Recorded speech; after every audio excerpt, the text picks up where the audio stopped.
Potentiometer. वैसे क्या क्या आता है पोटेंशियोमीटर में? हम्म,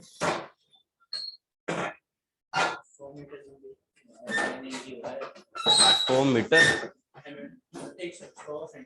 हाँ, तो पोटेंशियोमीटर में एक तो आएगी आपकी, ऐसे मान लो बैटरी, ठीक है, और यहाँ पे एक रियोस्टेट आ जाएगा। इस पॉइंट से लेकर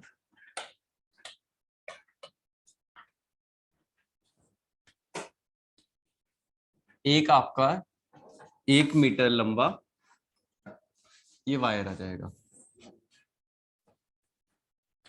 this is A point and this is B point. 1 meter बोल सकते हैं ना, 1 मीटर या फिर 100 सेंटीमीटर लंबा वायर आ जाएगा। नाउ करते कैसे हैं ये एक्सपेरिमेंट, मतलब चलता कैसे है? देखो, अगर मान लो यहाँ बैटरी लगाऊंगा, एक रियोस्टेट अगर मैं कनेक्ट करूंगा, तो क्या इसमें से कुछ करंट फ्लो करेगा? इसमें से कुछ करंट फ्लो करेगा। आपने ये जो 1 मीटर का वायर लिया, एक्चुअल में रेजिस्टेंस का फॉर्मूला क्या होता है? रो एल अपॉन ए, ठीक है। पूरे वायर का एरिया आपका क्या है? कांस्टेंट है, ठीक है। तो जैसे मान लो कि अगर एक कहीं पर भी चेंज नहीं हो रहा, तो रेजिस्टेंस तो सेम उसी अकॉर्डिंग निकाल लेंगे, पूरे वायर का लेके चल रहे हैं। नाउ लेंथ की बात कर ले तो हर एक लेंथ के ऊपर भी रेजिस्टेंस सेम है, मतलब आपने सेम मटेरियल लिया, ऐसा नहीं कि इस जगह पे वायर की मोटाई कम है, इस जगह पे ज्यादा है, और इस जगह पे लेंथ मतलब अलग अलग, जैसे यहाँ पे इतना मोटा है, यहाँ पे पतला वायर चल रहा है, तो ऐसा कुछ भी नहीं है। क्रॉस सेक्शन भी सेम है। नाउ तो अब एक चीज बताओ, अगर मान लो पूरे का रेजिस्टेंस मैं बोलूँ कि 10 ओम है, तो हाफ का कितना होगा? 50 सेंटीमीटर का 5 हो जाएगा। और अगर मैं 10 का बोलूँ, 10 mm का ओनली, 10 का एक, मतलब 100 सेंटीमीटर का है ना ये, 100 सेंटीमीटर का ये है, तो 10 सेंटीमीटर का कितना हो जाएगा? ओनली 1 ओम। तो उस अकॉर्डिंग आप रेजिस्टेंस पता कर सकते हो कि इसका कितना होगा। नाउ हम क्या करेंगे, सबसे पहले बैटरी अप्लाई करेंगे, ये एक आपके डीसी बैटरी है, और रियोस्टेट को एडजस्ट करके इसमें सफिशिएंट करंट फ्लो कराएंगे। सफिशिएंट इन द सेंस, जैसे मान लो ऐसा नहीं हो कि हाई करंट एकदम से फ्लो जाए, नॉर्मल जिस पे ये वायर है रेटिंग के अकॉर्डिंग आप फ्लो करा लोगे, जिसको आप हैंडल कर सकते हो, ठीक है। नाउ अब यहाँ तो ये तो काम हो गया प्रोसेस। अब आप दूसरी किसी भी, अगर मान लो मैं बोलूँ कि आपको मैंने ये सेल दिया, ठीक है, इस सेल की मुझे बैटरी बताओ कि इस सेल के अंदर कितनी बैटरी है, बता सकते हो? हम्म, जैसे ये E1 है, ये अलग है, ये E2 अलग वोल्टेज है। अगर क्वेश्चन ये है कि आपको सिर्फ ये बैटरी दी गई है, नॉर्मल सेल मान लो, उस पर कुछ मेंशन नहीं है, आपको ये बताना उस सेल, वो सेल कितने वोल्ट का है, मतलब उसकी वोल्टेज बतानी है कि कितने वोल्ट का है, कैसे बताओगे? इसके साथ कंपेयर करोगे?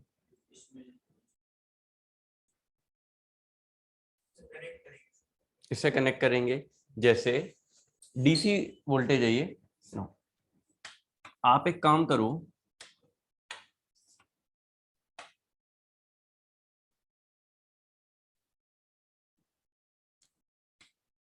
अगर मैं ये बैटरी यहां पर कनेक्ट कर दूं, एक स्विच लगा लेते हैं इधर, ठीक है, और ये एक जॉकी ले लेते हैं। जॉकी जानते हो? जॉकी नॉर्मल एक जैसे वो है, मेटल की बनी हुई आती है, एक पेन की तरह मान लो। नो, जैसे उससे आपको कनेक्ट करने में आसानी रहेगी।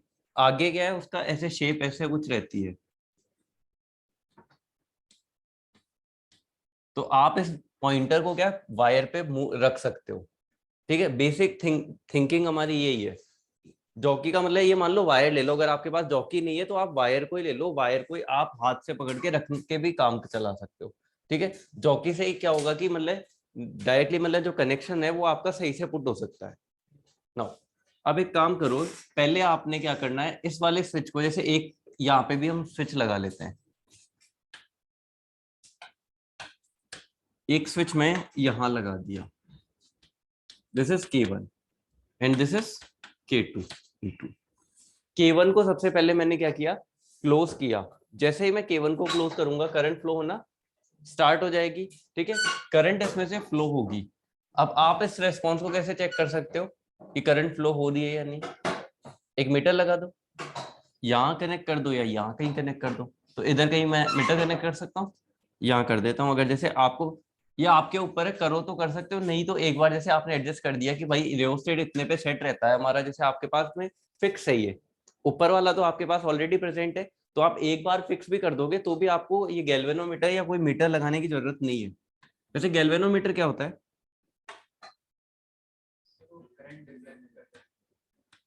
और वोल्टेज भी बता देता है क्या?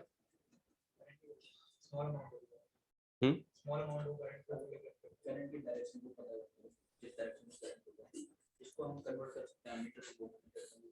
हर एक एमीटर जो है वो वोल्ट मीटर में कन्वर्ट हो सकता है। हर एक जो एमीटर, जितने भी आपके वोल्ट मीटर अभी तक आपने पढ़े हैं, मैंने सिर्फ यही बताया करंट के थ्रू ये काम कर रहे हैं, सारे के सारे करंट के थ्रू काम कर रहे हैं। एक अकेला वोल्ट मीटर आएगा जो अकेले वोल्टेज पे काम करेगा, वो है आपका इलेक्ट्रोस्टैटिक वोल्ट मीटर। उसका अकेले का वोल्ट मीटर आता था, बाकी सबका अगर किसी का एमीटर है तो सबके वोल्ट मीटर भी थे, इवन इंडक्शन के अंदर भी सबका था, तो लगभग सारे सेम सही होते हैं। नाउ यहाँ कुछ करंट आ जाएगी, फॉर एग्जांपल चाहे 1 एम्पियर, जितनी आप हैंडल कर सकते हो वो करंट इसमें से फ्लो कर रही है। अब मैं ये पूछता हूँ कि यहां से लेकर यहां तक का पोटेंशियल ड्रॉप कितना है, तो आप बता सकते हो?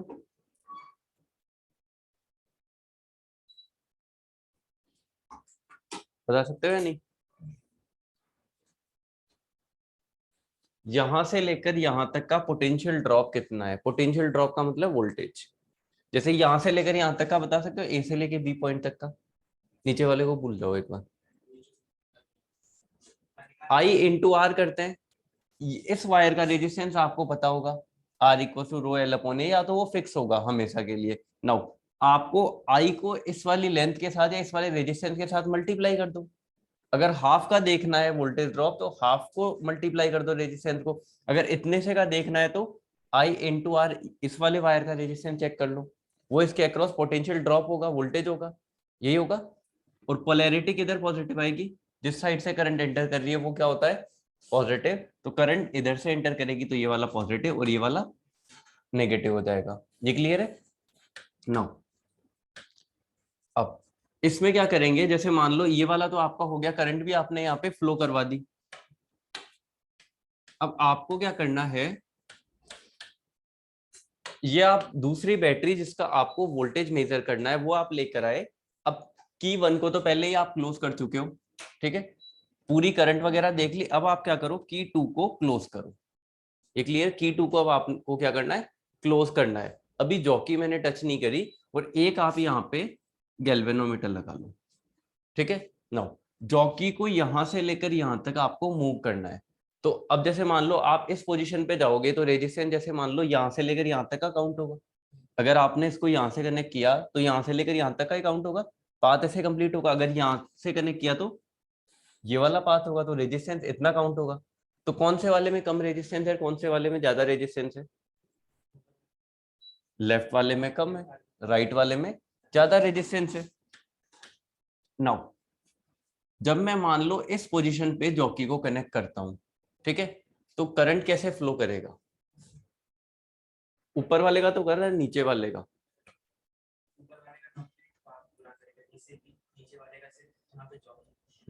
अगर मान लो ऊपर वाला पार्ट नहीं होता तो इसमें डायरेक्टली करंट ऐसे फ्लो कर रहा होता। लेकिन प्रॉब्लम क्या है, ऊपर वाला पार्ट है, इसका मतलब क्या है कि यहां से लेकर यहां तक कुछ पोटेंशियल ड्रॉप भी है। पोटेंशियल ड्रॉप है तो वो क्या करेगा, इसका थोड़ा अपोज करेगा। तो इसमें करंट कैसे फ्लो करेगी, जैसे मान लो इसके अक्रॉस वोल्टेज आ रखा है V, तो इसमें करंट फ्लो करेगा E2 माइनस V। और अगर आप यहाँ पे कुछ रेजिस्टेंस ऐड करते हो तो उसके बेसिस के ऊपर।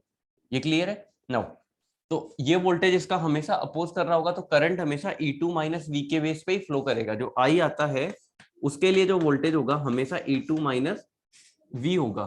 जितना भी ये वोल्टेज V यहाँ पे अपीयर हो रहा होगा, अगर उधर जाओगे आप राइट साइड में तो ये V और बढ़ेगा। ये क्लियर है? no. एक पॉइंट ऐसा आएगा जहां E2 और V2 दोनों एक हो जाएंगे। E2 इक्वल टू क्या हो जाएगा? V। मतलब ये जो V वोल्टेज है एक्चुअल में ये E2 के जितना बन जाएगा अगर आप इसको इधर उधर मूव करोगे। जैसे ये इक्वल बनेंगे, इस सर्किट में से कोई करंट फ्लो नहीं करेगी, और आपका गैल्वेनोमीटर क्या डिफ्लेक्ट करेगा? 0। ये क्लियर है? कितना डिफ्लेक्ट कर रहा होगा? 0। जिस भी पोजीशन पे, फॉर एग्जांपल ये पोजीशन नंबर J1 है और ये है J2, J2 के ऊपर ये मान लो कि आपका गैल्वेनोमीटर है, उसने 0 रेस्पॉन्स दिया कि इसमें से कोई करंट फ्लो नहीं हो रही, तो आप समझ जाओ कि जो J2 जॉकी है आपकी, वही है इसकी E2 की पोलैरिटी। तो आपको A से लेकर इस वाले पॉइंट C तक की क्या निकालना है? वोल्टेज निकालना है, वही इसका वोल्टेज है। बस ये क्लियर नहीं हो गया? इससे लेकर यहां तक का वोल्टेज है। कैसे निकालोगे? आई इसने दे ही रखा है, इनटू रेजिस्टेंस सामने मेंशन होगा लेंथ के अकॉर्डिंग। जैसे टोटल लेंथ L है, आपको जो ये मिलेगा पोटेंशियोमीटर, उसमें नीचे नंबरिंग आएगी। ये वुडन का पार्ट होता है, उस वुडन के पार्ट के ऊपर आपको ये मिलने वाला है। मैग्नीन का वायर होता है वैसे, ये मैग्नीन का वायर होगा, उस पर पॉइंट्स आएंगे कि ये वाला जो है इतनी लेंथ का है, ये 98 सेंटीमीटर, 80 सेंटीमीटर, 50 सेंटीमीटर। तो आपके सामने सेंटीमीटर है, उस अकॉर्डिंग आप रेजिस्टेंस निकाल सकते हो। तो I इंटू आर करके हम क्या बता देंगे? बैटरी की पोलैरिटी हम बता देंगे। क्लियर हुआ या नहीं? दोबारा बताऊं? दोबारा बताऊं? देखो,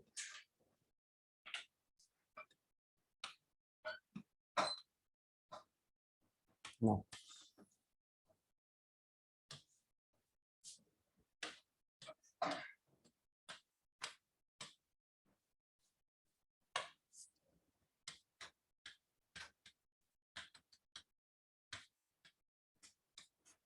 सबसे पहले नीचे वाला पार्ट नहीं है, आपने क्या किया, एक वोल्टेज अप्लाई किया और K1 स्विच को क्लोज किया।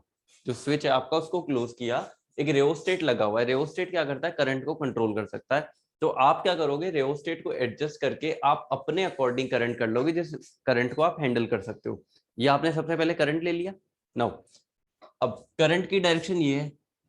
अब पोटेंशियल ड्रॉप क्या होगा? जैसे मान लो इस पॉइंट से लेकर इस पॉइंट के पोटेंशियल ड्रॉप की बात कर लूं, तो आप I इंटू आर कर दोगे, तो इस पॉइंट का हो जाएगा पोटेंशियल ड्रॉप। नॉर्मल केस में क्या होता है? जैसे मान लो यहां से लेकर यहां तक का कोई आपसे पोटेंशियल ड्रॉप पूछे तो वो 0 होता है। रीजन क्या होता है? क्योंकि उसका कोई रेजिस्टेंस नहीं होता है, यहां से लेकर यहां तक के वायर का। लेकिन इस वायर का रेजिस्टेंस, जो आपने 1 मीटर का वायर लिया, मैग्नीन का वायर लिया, इसका रेजिस्टेंस है, और हर एक पॉइंट पे इक्वल रेजिस्टेंस है। जैसे मान लो कि आपने 100 ओम ले रखा है इसका, ठीक है, मैं बात कर रहा हूँ 100 सेंटीमीटर का वायर है और इसका रेजिस्टेंस है 100। नाउ 10 सेंटीमीटर, 0 से लेकर 10 सेंटीमीटर तक कितना होगा इसका रेजिस्टेंस? फिर 10 ओम।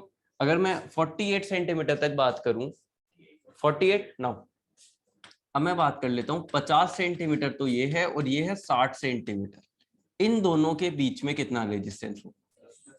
10। तो पूरा रेजिस्टेंस पता कर सकते हो आप। अगर कोई आपसे पोटेंशियल ड्रॉप पूछे तो क्या बताओगे? I इंटू आर करके बता सकते हो। ये इसके बीच का क्या हो जाएगा? Potential drop. ये क्लियर है?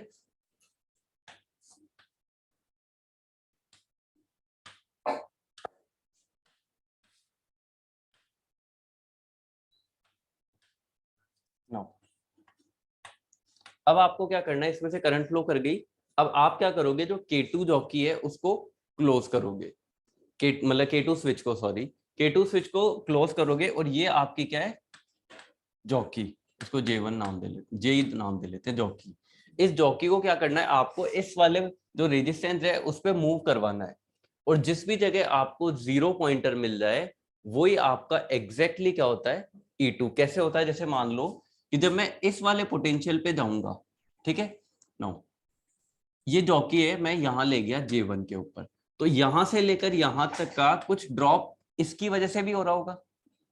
रेजिस्टेंस है ना एक्चुअल के अंदर, रेजिस्टेंस है, तो यहाँ कुछ ड्रॉप हो रहा होगा, तो उसका वोल्टेज भी यहाँ अपीयर हो रहा होगा।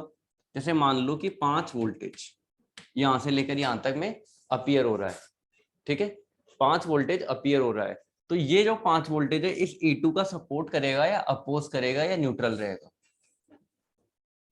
अपोज करने वाला है। नाउ इस सर्किट में करंट कैसे फ्लो करेगी फिर? इस वाली ये करंट, जो गैल्वेनोमीटर, ये जो G2 है, ये जो रेस्पॉन्स देगा, ये कैसे देगा? E2 -5 अपॉन जो भी रेजिस्टेंस होगा वो आ जाएगा, उस अकॉर्डिंग करंट चलेगी ना। अब अगर आप इस J1 जॉकी को राइट साइड में मूव करोगे तो ये वोल्टेज क्या होगा? बढ़ेगा, ठीक है। बढ़ेगा तो जैसे मान लो E2 माइनस जो भी V नाम दे लेता हूं मैं इस वोल्टेज को, नॉर्मल V। राइट साइड जब आप शिफ्ट करोगे तो ये V क्या होगा, बढ़ेगा, और लेफ्ट साइड शिफ्ट करोगे तो घटेगा। नाउ अब आपको क्या करना है, इसको राइट और लेफ्ट शिफ्ट करके एक कॉमन पॉइंट लाना है जहां गैल्वेनोमीटर आपका जीरो डिफ्लेक्ट करे। जीरो डिफ्लेक्ट करने का मतलब क्या होगा कि E2 इक्वल टू हो गया V के, ये हो गया E2 क्या हो गया, इक्वल टू V। नाउ अब आपको ये जो V है वो दिया हुआ नहीं रहेगा वहां। अब आपको कैसे निकालना है, जैसे आपको ये पता है कि ये वाला जो पॉइंट था मेरा, जैसे ये J2, ये जो पॉइंट है इसके ऊपर क्या हुआ कि मेरे को E2 इक्वल टू V मिल गया, मतलब मेरा जो गैल्वेनोमीटर है उसने जीरो डिफ्लेक्ट कर दिया। नाउ अब आपको इस वाले गैल्वेनोमीटर की करंट पता है, इस वाले गैल्वेनोमीटर की करंट पता है। इस करंट को क्या मैं इस लेंथ के साथ, जैसे मान लो मैं बोलता हूँ ये 60 सेंटीमीटर है यहां से लेकर यहां तक, और इसमें से 1 एम्पियर करंट फ्लो कर रहा है, ठीक है।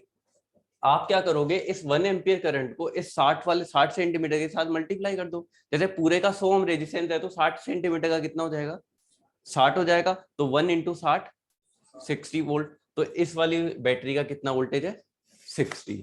इस अकॉर्डिंग हम वोल्टेज पता करते हैं किसी भी बैटरी का पोटेंशियोमीटर के थ्रू। ये एक्सपेरिमेंट होता है 11 12 के अंदर ही होता है।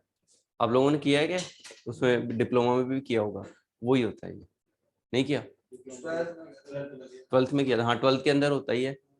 और मेरे को तो यही मिला था 12th के प्रैक्टिकल में। मेरे को उस टाइम ये समझ में नहीं आया था ये हो क्या रहा है, मतलब R equal to rho L upon A होता है और एक V equal to I R. तो मैं इसको फिर लिख के नहीं आया था उस टाइम। एक सेकेंड, चलो इसको बनाते हैं।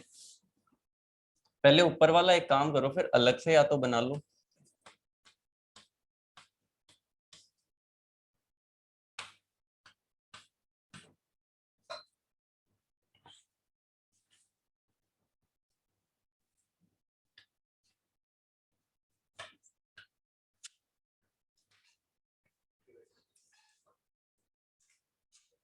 या तो ये वाला पहले बना लो, या ये।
इसमें लिख लेना determination of a EMF.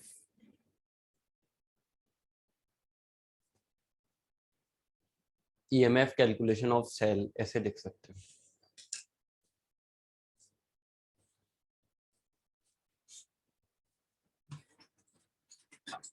EMF calculation of,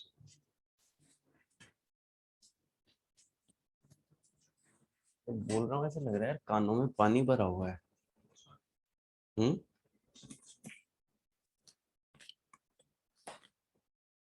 वो एक बजता है ना कई बार, वैसा फील आ रहा है।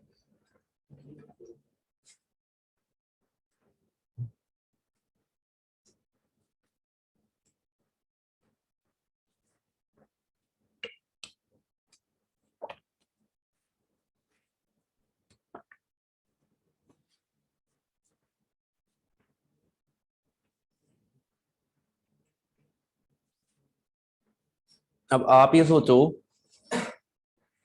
कि आपसे वो इसके बारे में पूछेगा डिटेलिंग में, तो वो तो नहीं पूछेगा। ये तो एक एक्सपेरिमेंट है कि कैसे क्या करते हैं, ये तो नहीं पूछेगा, तो फिर वो क्या पूछ सकता है। हम्म, डीसी पोटेंशियोमीटर बोल सकते हैं, डीसी पे चल रहा है।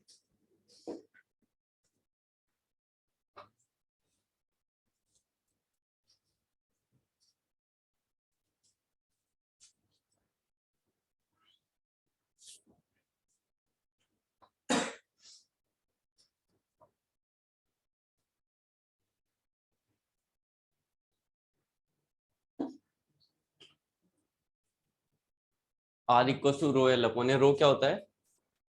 Resistivity, L length, A area, तो जो भी रेजिस्टेंस आता है। तो यहाँ पे जॉकी क्या लेंथ पे मूव कर रही होगी, तो डायरेक्टली रेजिस्टेंस प्रोपोर्शनल हो रहा होगा लेंथ पे, तो ई को हम डायरेक्टली बोल सकते हैं लेंथ। अगर जैसे मान लो कि जो कम लेंथ आएगी उसका वोल्टेज कम आएगा, और जिसकी लेंथ ज्यादा होगी उसका रेजिस्टेंस ज्यादा होगा, बोल सकते हैं ना? ए और बी, हाँ, एक्सपेरिमेंट के अंदर 1 मीटर को फिक्स कर रखा है, जैसे करना हो। आप चाहो तो दूसरा कर सकते हो, मतलब ऐसे कोई कंडीशन नहीं है, ये एक्सपेरिमेंट के लिए इन्होंने फिक्स कर दिया है। जैसे तुम घर पे एक्सपेरिमेंट करना चाहो, इसको 200 मीटर का ले लो, वो कोई इश्यू नहीं है बस। लेकिन बात ये है कि 2 मीटर का जो है, एक तो वो हैंडल नहीं होगा।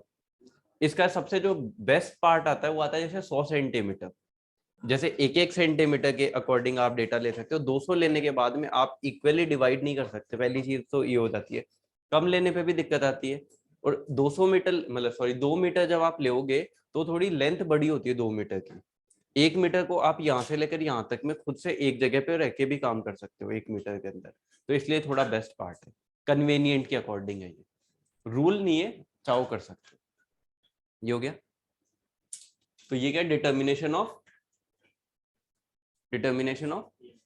ईएमएफ, ठीक है। नो, इसकी थ्योरी लिखवाऊं क्या? इसकी थ्योरी लिखवानी है क्या?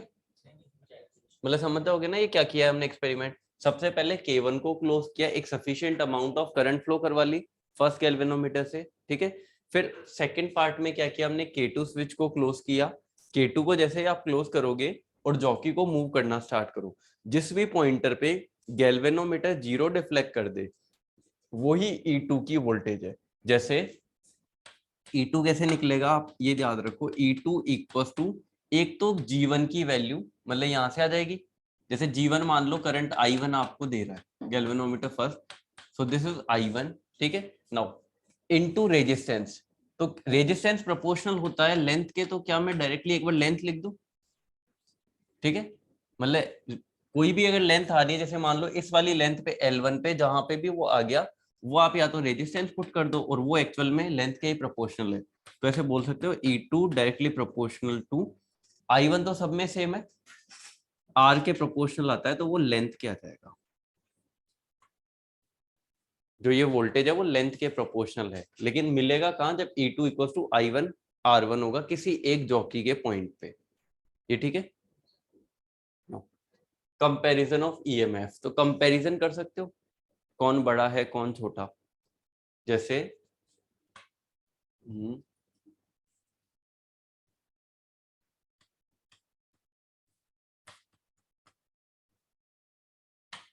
इसको तो ई ले लेते हैं, या E1 और E2 ले लेते हैं।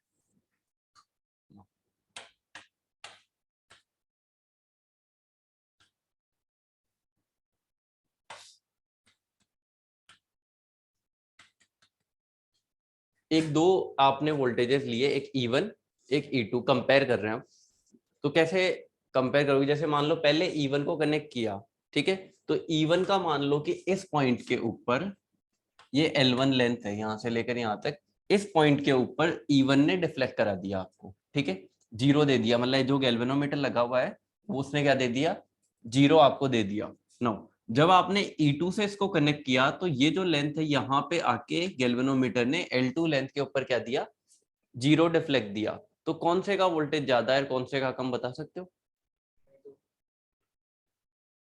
L2, मतलब L2 लेंथ ज्यादा है, मतलब E2 का ज्यादा होगा। तो हमेशा जो ईएमएफ आता है वो प्रोपोर्शनल होता है लेंथ के, ठीक है। E1 डिपेंड कर रहा है आपका L1 पे, और E2 डिपेंड करके चल रहा है L2 पे। और आपकी लेंथ कौन सी बड़ी है,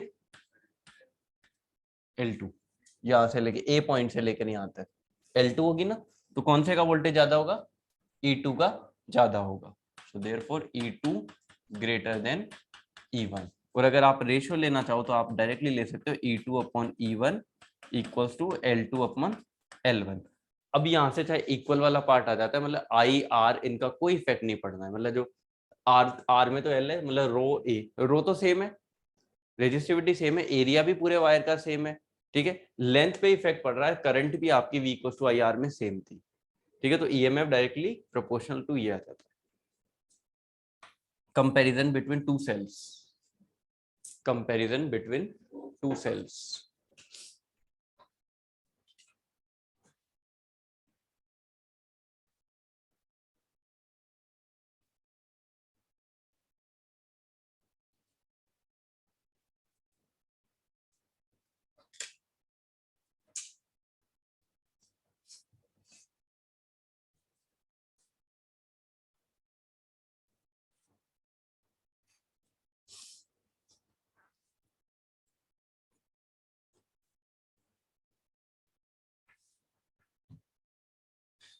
कंपैरिजन बिटवीन टू सेल्स, ये बनाना ही है, मतलब अलग से उसी में कर रहे हो क्या, फिर समझ जाओगे ना, चलो ठीक है। हाँ। तो दो पार्ट तो एक हो गया इंटर, जैसे मान लो किसी सेल का आपको E1 तो पता कर ही लोगे, मतलब E2 कोई भी वोल्टेज है वो पता कर लोगे पहले वाले एक्सपेरिमेंट के जैसे, और अगर मान लो दो सेलों में कंपेयर करना है तो वो भी अब कर लेंगे। नाउ किसी सेल का इंटरनल रेजिस्टेंस अगर आपको पता करना हो तो वो कैसे करोगे?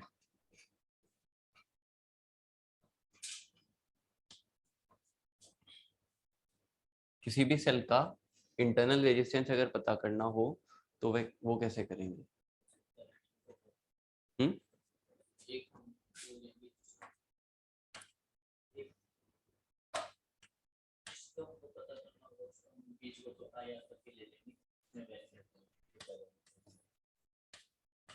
एक सेकंड,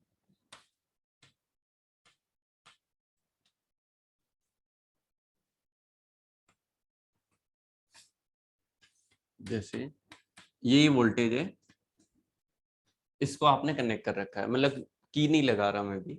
हाँ। इसका आपको इंटरनल रेजिस्टेंस निकालना है, तो आप क्या करोगे, सबसे पहले तो जो फर्स्ट वाला एक्सपेरिमेंट था वही रिपीट करोगे, वहां से आपको एक लेंथ मिल जाएगी दैट इज L1, ठीक है, वहां से आपको एक लेंथ मिल जाएगी जो होगी L1। नाउ अब क्या करना है आपको,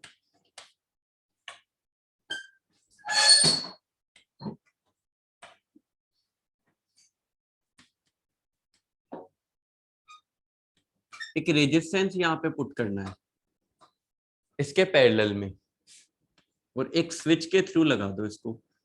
स्विच से क्या होगा, K1 K2, एक स्विच तो यहाँ इसका भी लगा हुआ था यहाँ ओवरऑल।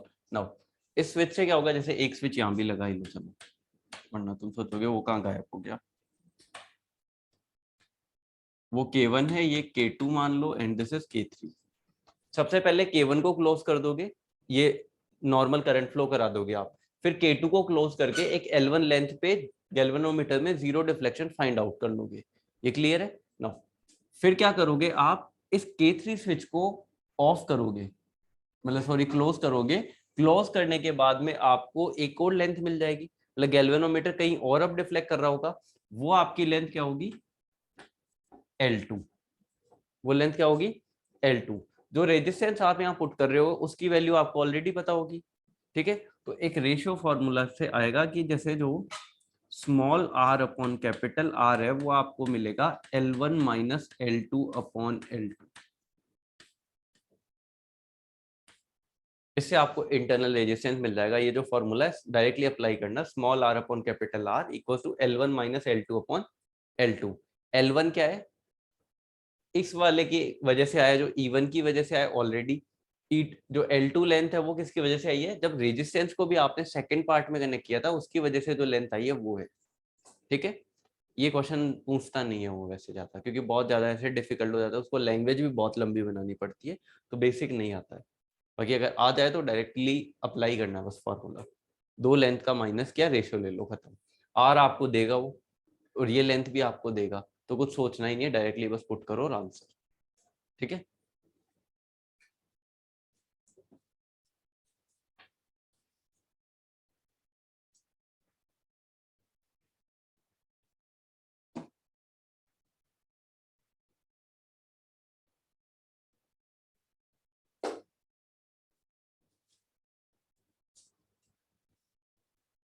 इसको ऐसे भी समझ सकते हो, जैसे L1 के टाइम पे वोल्टेज कितना था,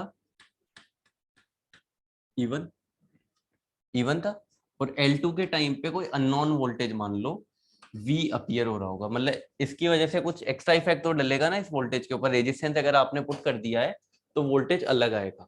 तो इस रेशियो को आप ऐसे भी लिख सकते हो, चाहे small r upon capital R equal to E1 minus V upon V।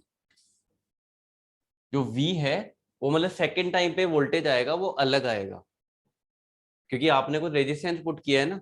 अगर वो वोल्टेज ही डायरेक्टली दे देगी सेकेंड टाइम पे इतना वोल्टेज, जैसे मान लो L1 लेंथ ये है, ठीक है, दिस इज L1, अब L2 लेंथ ये है, तो वोल्टेज यहां से लेकर यहां तक का तो थोड़ा ज्यादा होगा, मतलब अलग होगा कुछ पहले वाले के कंपेयर, वो बात है।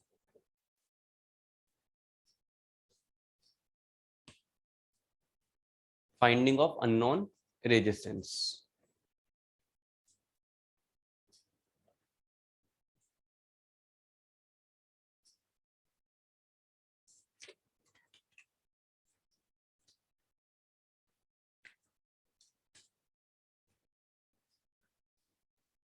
Unknown is finding internal resistance, sorry, finding internal resistance of battery, finding internal resistance, ये जो है इंटरनल रेजिस्टेंस ऑफ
हो गया।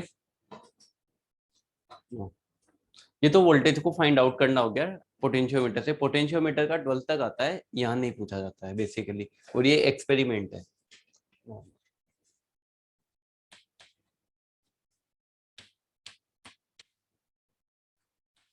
Measurement of resistance. तो रेजिस्टेंस कितने टाइप के होते हैं?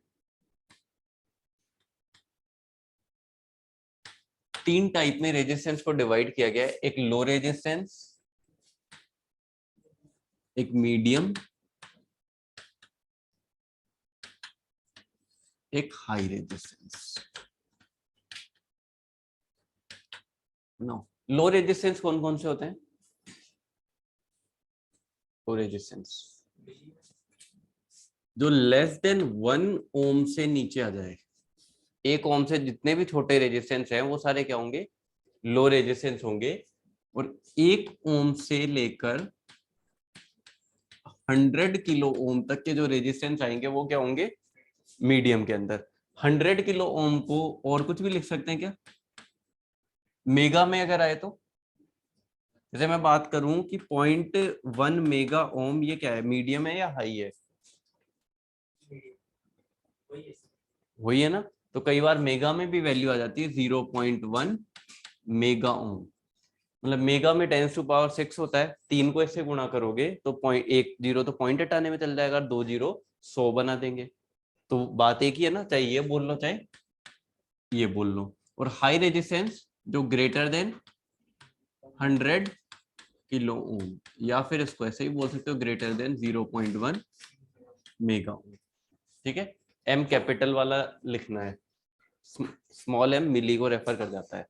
ये क्लियर है? तो ये आगे आपका लो रेजिस्टेंस, एक मीडियम रेजिस्टेंस, हाई रेजिस्टेंस। कहाँ कहाँ देखें आपने लो रेजिस्टेंस का कोई एग्जांपल बता सकते हो एक आध? इलेक्ट्रॉनिक सर्किट, अपने इलेक्ट्रिकल का बताओ। चलो इलेक्ट्रॉनिक्स तो छोड़ दो, इलेक्ट्रिकल मशीन पढ़ी है यार आपने, मशीन में रेजिस्टेंस आए हैं। आर्मेचर वाइंडिंग जो आती है उसका जो रेजिस्टेंस होता है वो कौन सा होता है? जैसे डीसी की बात कर लेते हैं, वो लो ही रहता है वहां, 0.5 0.8 1 ओम, इससे कम ही रेजिस्टेंस आ रहा था आपका आर ए की वैल्यू, तो वो सब लो रेजिस्टेंस में काउंट हो जाते हैं। ठीक है, इलेक्ट्रॉनिक्स में जैसे मान लो डायोड है, डायोड जब फॉरवर्ड बायस में कंडक्ट कर रहा होता है उस टाइम पे भी उसका कुछ रेजिस्टेंस होता है, वो होता है लो रेजिस्टेंस। ठीक है, रिवर्स बायस में थोड़ा हाई देगा, डेफिनेट सी बात है, मतलब अपोजिशन ज्यादा है। मीडियम रेजिस्टेंस के वो एग्जांपल, हाँ, field winding of shunt generator है, शंट मशीन मान लो, मतलब जो डीसी शंट मशीन है उसकी बात कर लेते हैं, उसकी जो फील्ड वाइंडिंग है उसका मीडियम रेजिस्टेंस आ जाता है। ठीक है, और हाई रेजिस्टेंस,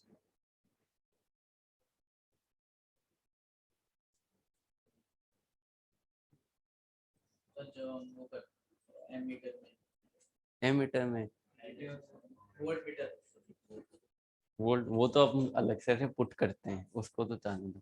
जैसे इंसुलेशन रेजिस्टेंस है, जो अंडरग्राउंड केबल्स आती हैं, इनके जो इंसुलेशन रेजिस्टेंस ये सब आएंगे आपके, ये हाई रेजिस्टेंस आएंगे। तो नॉर्मल अगर नाम दे दिया जाए तो लो, मीडियम और हाई रेजिस्टेंस के अकॉर्डिंग समझ सकते हो ना। एक चीज और याद रखना, ये एक डिफाइन किया हुआ बस डेटा है। ठीक है, ऐसा नहीं है कि इन्होंने रूल ही बना दिया, आपको ऐसे ही बोलना है कि 100 किलो ओम आपका फिक्स है, आपको मीडियम ही बोलना है। कई लोग 100 किलो, इवन 1 किलो ओम को भी कई लोग हाई रेजिस्टेंस बोल देंगे कई सब्जेक्ट्स के अंदर। तो ये डिपेंडिंग ऑन द सिचुएशन करता है, ऐसे मत समझना कि अगर हाई बोल दिया तो वो हमेशा 100 किलो ओम से ऊपर ही चला जाएगा। ये इन जनरल स्टेटमेंट्स है सर। ठीक है ना, मतलब आगे पीछे हो सकता है डेटा, हमारे मेजरमेंट में इतना चल जाएगा। मेजरमेंट में ऐसे डिफाइन किया गया ताकि जो हम जिनके थ्रू काम में लेंगे ना इनको, कि कैसे कैसे हम इनको काम में ले सकते हैं। तो ये लिखो, फिर इनके एग्जाम्पल में लिखाता हूँ।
एमीटर की जब मतलब पीएमएमसी में एमीटर की जो रेंज एक्सटेंड करते थे तो कैसे करते थे? रेजिस्टेंस कहाँ पुट करते थे, शंट में या सीरीज में? एमीटर में, शंट में करेंगे तभी रेंज एक्सटेंड होगी। तो उसका जो रेजिस्टेंस आता था वो क्या होता था, लो होता था या हाई, मीडियम?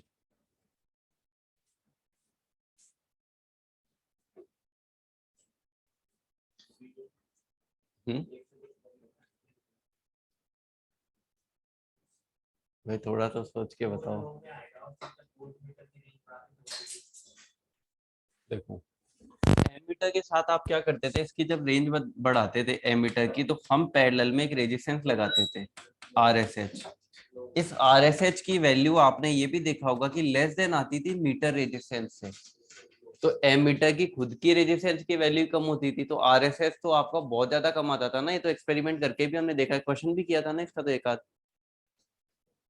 क्वेश्चन किया था ना कि इतने एक्सटेंड कर देंगे तो क्या होगी आरएम की वैल्यू, तो आरएसएस तो आपका लो के अंदर आ जाता है।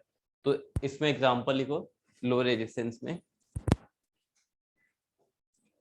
टेबल ये बना लिया ना ऐसे, इसमें लिखूं example armature winding resistance, armature winding resistance आ जाएगा ना, वो सारे लो रेजिस्टेंस होते हैं।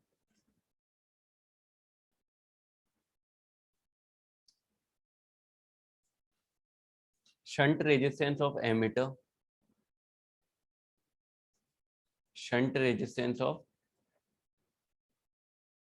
Ammeter, diode forward bias resistance, diode forward bias, F dot B कर लो शॉर्ट में, चाहे फॉरवर्ड बायस को, diode forward bias resistance. Diode का पता है ना भाई, जैसे जब इसमें यहाँ से पॉजिटिव और नेगेटिव सप्लाई करते हो तो ये एक शॉर्ट सर्किट की तरह बिहेव करता है, तो इसके अक्रॉस जो ड्रॉप होता है आई इंटू आर वो बहुत स्मॉल होता है, मतलब ये रेजिस्टेंस कम शो करता है। इन करंट की डायरेक्शन अगर ये होगी तो ये हाई रेजिस्टेंस शो कर रहा होता है वहां पे।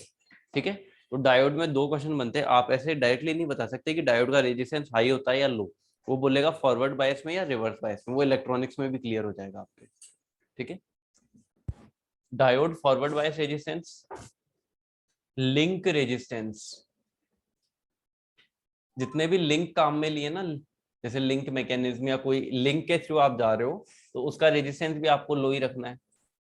Link resistance, compensating coil resistance, compensating coil resistance,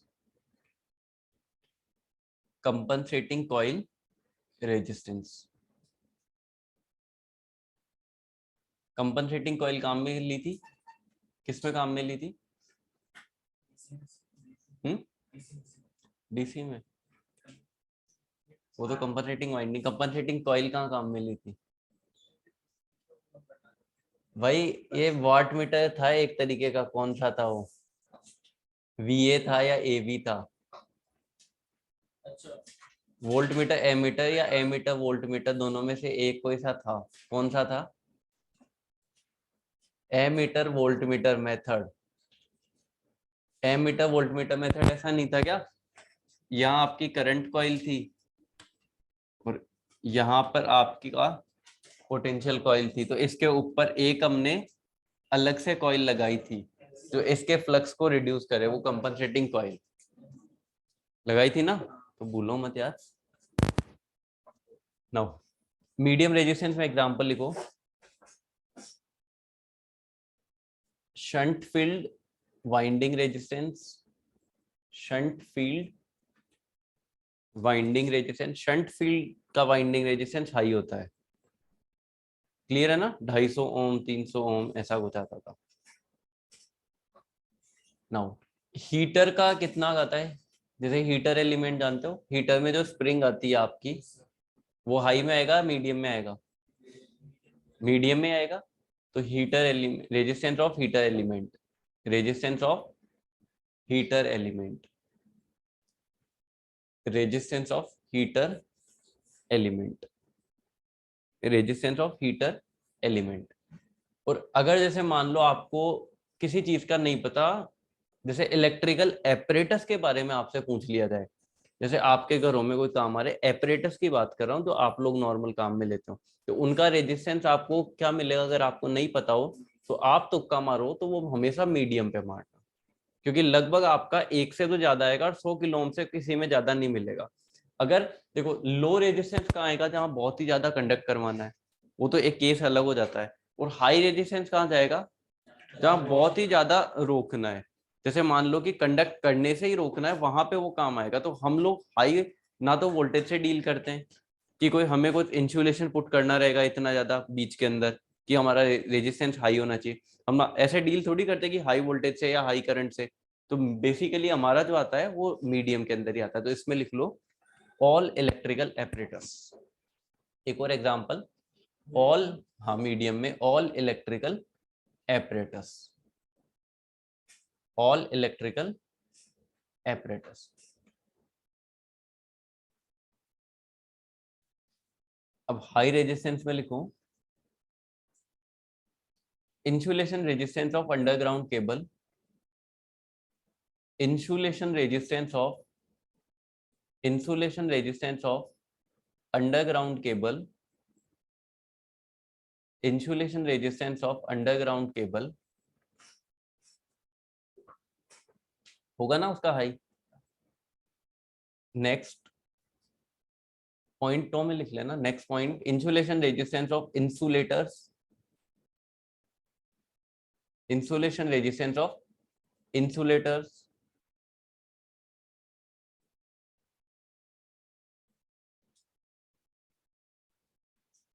next, insulation resistance of dielectrics, insulation resistance of dielectric, insulation resistance of die electric.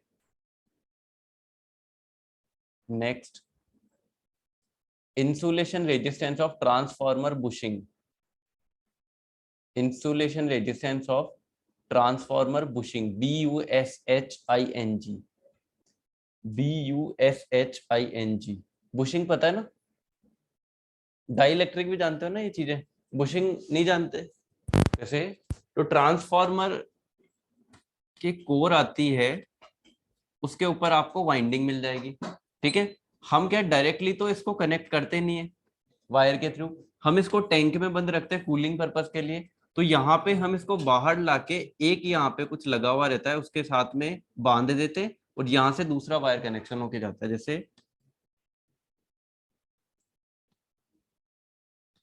ये ऐसा कुछ देखा होगा ना आपने लगा हुआ, इसको बुशिंग बोलते हैं। हाँ, इंसुलेटर के जैसा बोल सकते हो उसको, इसका नाम बुशिंग होता है। जानते हो, देखा हुआ है ना तुम दोनों ने।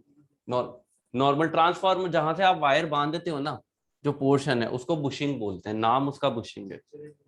हाँ, इंसुलेटर जैसा ही होता है वो, मतलब जैसे जो खंबे पे लगा हुआ आता है वैसा ही होता है, इंसुलेटर के जैसा ही होता है, ठीक है। नेक्स्ट, हाँ, power diode, power diode reverse bias resistance, power diode reverse bias resistance.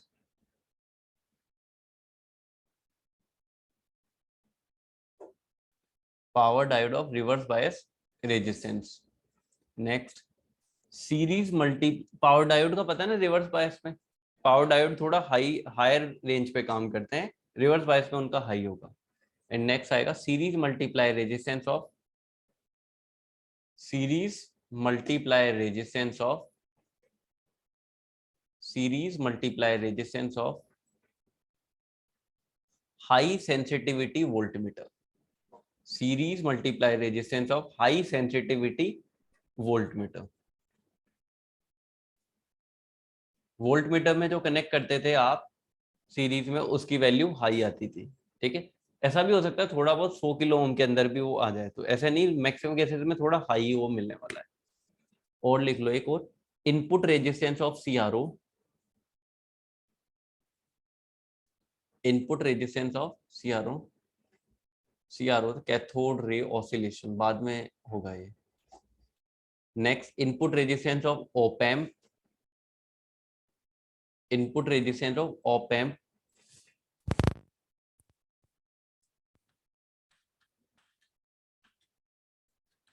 Op-amp की फुल फॉर्म क्या होती है?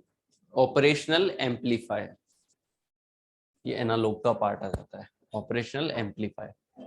एक और लिख लो, इनपुट रेजिस्टेंस ऑफ एफईटी और MOSFET, input resistance of FET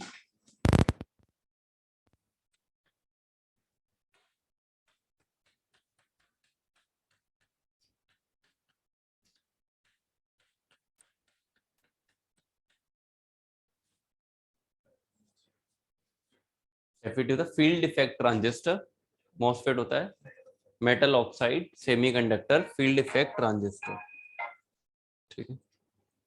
hello, मैं पाचे देखो, मैं क्लास में रहूंगी, क्लास ले रही, ठीक है। अब इनके देखना है, जैसे आपको low resistance, medium resistance, high resistance कौन कौन से हो गए ये तो पता है, ठीक है। नॉर्मल अगर आपको कोई रेजिस्टेंस दे दिया जाए और आपको इसको मेजरमेंट के लिए बोला जाए कि आप इसको मेजर करो, तो कैसे मेजर करोगे? इसकी वैल्यू को मेजर करना है तो कैसे मेजर करोगे? ओम मीटर, ओम मीटर है ना, तो ओम मीटर के थ्रू पता कर सकते हैं, पोटेंशियोमीटर के थ्रू वोल्टेज का पता करते हैं एक्चुअल के अंदर, ठीक है। आपका ओम मीटर हो गया, एक हो गया, मेगर हो गया, लेकिन उसके अलावा और भी कोई मेथड है क्या? मल्टीमीटर, हाँ ठीक है, सही है। मल्टीमीटर एक एप्लीकेशन बनाई है, अब उसमें टेक्नोलॉजी क्या यूज आ रही है हम वो पढ़ रहे हैं एक्चुअल में। जैसे मल्टीमीटर तो आपको बनाकर दे दिया, वो किस बेसिस पे काम करेगा वो हम देखना चाह रहे हैं। तो एक्चुअल में होगा ये भी कि जैसे मान लो रेजिस्टेंस है, इवन स्मॉल वाले को अलग से करा जाएगा, मीडियम वाले को अलग से, और हाई रेजिस्टेंस को अलग मेथड से मेजर किया जाएगा। एक ही जो मेथड है उसे सारा मेजरमेंट नहीं हो पाता है। जैसे मान लो कई बार कैपेसिटर के केस के अंदर भी ऐसा होगा, जो कैपेसिटर इलेक्ट्रोस्टैटिक वोल्ट मीटर आता है ना, हायर वोल्टेजेस से आप नीचे जाओगे तो जो नॉर्मल वाला आपने वोल्ट मीटर बना रखा है इलेक्ट्रोस्टैटिक वोल्ट मीटर, वो डिफ्लेक्ट नहीं करता क्योंकि वहां उस लो वोल्टेज को उसको टॉर्क ही नहीं मिल पाता। तो उसी तरीके से कुछ गड़बड़ यहाँ भी होगी। जैसे ओम मीटर था, उसमें आपने हाई रेजिस्टेंस को पुट क्यों नहीं किया? ब्लास्ट हो जाता, कैसे?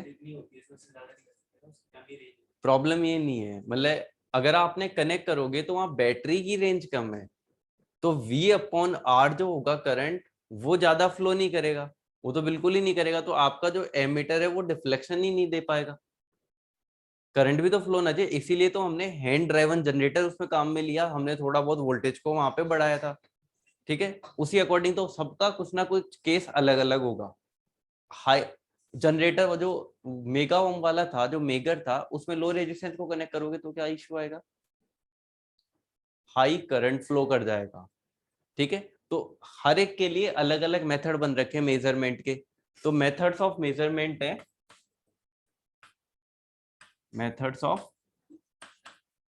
मेजरमेंट। अब तीनों के अलग अलग लिखने हैं, ठीक है। तो सबसे पहले लो रेजिस में, इसी में ये तीनों सेक्शन बने हुए ना, इसी में चाहे चलने दे सकते हो, कोई इशू नहीं है। बस मेथड्स ऑफ मेजरमेंट कर लो, एक लो रेजिस्टेंस का लिख लो, टेबल नहीं बनाई है तो अलग अलग लिख लो, बना रखिए तो आगे वाले पेज पे आएगा ना। हाँ तो कोई दिक्कत नहीं, फिर मत बनाओ। देखो अगर टेबल में जगह है तो टेबल के अकॉर्डिंग ही चलने दो नीचे, अगर अलग से टेबल बनानी है तब कोई इशू नहीं है। अलग से लो रेजिस्टेंस का पहले लिख लो, फिर मीडियम का लिख लेंगे, फिर हाई का लिख लेंगे, ठीक है। अरे ऐसे मत लिख, पहले लो का तो लिख, फिर तीन तीन चार नाम आएंगे ना फिर। चल कोई नहीं। Methods of measurement, methods of measurement, measurement of low resistance, मतलब तुम हेडिंग डाल रहे हो ना, मेजरमेंट ऑफ लो रेजिस्टेंस डाल सकते हो, मेजरमेंट ऑफ लो रेजिस्टेंस तुम रहने दो, टेबल वाले रहने देना। नो, कौन कौन से मेथड हो सकते हैं?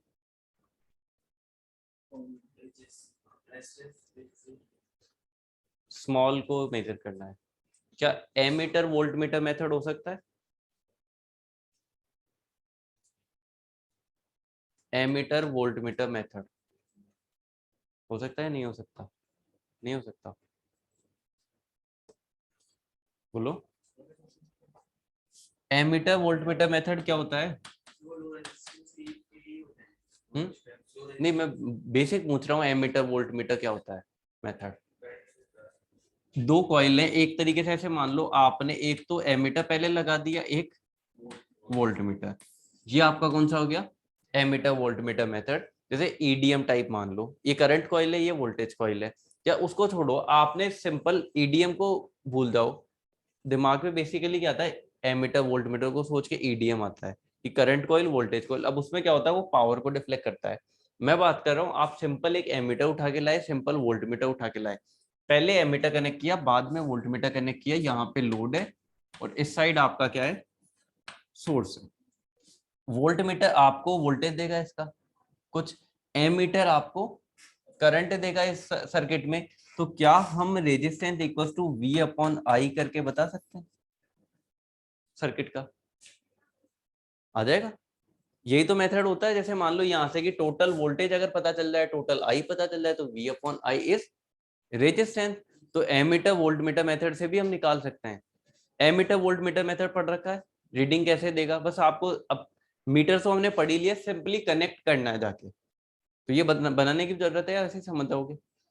समझ जाओगे? ठीक है, तो इसमें पहला लिख लो ammeter volt meter method, ammeter volt meter method. तो इसको रेजिस्टेंस इक्वल टू ऐसे लिख लो, वोल्ट मीटर की रीडिंग अपॉन एमीटर की रीडिंग। तो वो आपका आगे ब्रैकेट में कर सकते हो, रीडिंग आ जाएगी। ठीक है। No next VA method, volt meter ammeter method. ये AV हो गया। VA जानते हो ना? VA में क्या होगा, जैसे ये V आ गया, ये A आ गया, ये लो, पहले V आ गया फिर A आ गया, V अपॉन I कर दोगे। ये क्लियर है? एरर्स का पता है ना, थोड़ी बहुत एरर जो आती थी। जैसे इसके केस में क्या होगा, ये थोड़ी सी ज्यादा करंट रीड करेगा क्योंकि कुछ करंट इसमें भी जा रही होगी, और इसके केस में क्या होगा, ये थोड़ी सी वोल्टेज को ज्यादा रीड करेगा। ये बेसिक होने वाला है। ठीक है। जैसे इसमें करंट ज्यादा रहेगी तो इसका रेजिस्टेंस थोड़ा सा ये कम बताएगा, और इसमें वोल्टेज ज्यादा रहेगी तो वोल्ट मीटर की रीडिंग ज्यादा आएगी, तो ये थोड़ा रेजिस्टेंस ज्यादा बताएगा। अगर कंपैरिजन करके पूछे, जैसे ये वाला रेजिस्टेंस क्या बताएगा, थोड़ा सा कम, ये थोड़ा सा ज्यादा बताएगा। ठीक है ना, लिख लिया आपने? Volt meter ammeter method. एक और लिख लो, Kelvin's double bridge.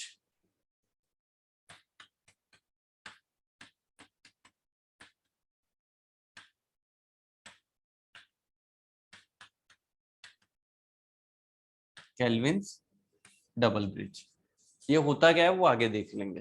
Kelvin's double bridge, ammeter volt meter और वोल्ट मीटर एमीटर वाले डिस्कस नहीं करेंगे। अगर किसी को देखना है तो वो डायग्राम में भी चाहे बना सकता है। कि नॉर्मल कुछ नहीं है, एमीटर वोल्ट मीटर लगाया, एमीटर वोल्ट मीटर मेथड, और वोल्ट मीटर एमीटर मेथड में ये V अपॉन आई रीडिंग करनी है आपको। ठीक है, ये हो गया। नो, एक टेबल के बाहर साइड में क्वेश्चन लिख लो, या तुम यही लिख लो, तुम तो चाहे नीचे ही। इतने ही नाम उसमें आएंगे तो टेबल वो कोई इश्यू नहीं है, टेबल के बाहर ही लिख लो, इतने ही नाम उसमें, मतलब चार चार मेथड ही हैं सबके। तो चार चार टेबल अगर बना रखी तो चार नाम तो आ ही जाएंगे ना, अगर लेफ्ट साइड चार लिखे तो राइट साइड भी आ ही जाएंगे। ठीक है, तो एक क्वेश्चन लिखो, which one of the following method, which one of the following method, which one of the following method is used to measure, is used to measure the low resistance, the low resistance, the low resistance। हो गया। Number 1 ammeter volt meter method, option number 1 ammeter volt meter method. Second potentiometer,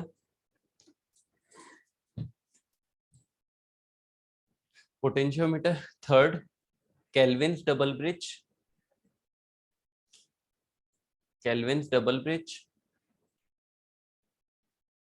and fourth none of the above.